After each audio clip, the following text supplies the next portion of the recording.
नमस्कार. आजचा video caste रिन्यूबद्दल आहे.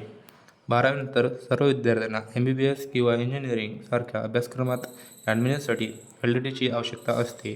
त्यासाठी आपल्याला व्हॅलिडिटी हे 12वीमध्येच काढावी लागते.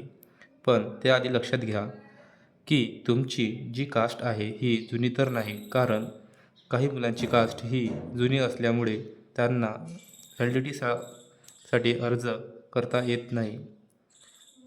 पहिले जी कास्ट असायची त्यावर कास्ट सर्टिफिकेट असे पूर्ण नाव असायचे, पण आता जी कास्ट नवीन येत आहे त्यावर फॉर्म C असे लिहिलेले येत आहे.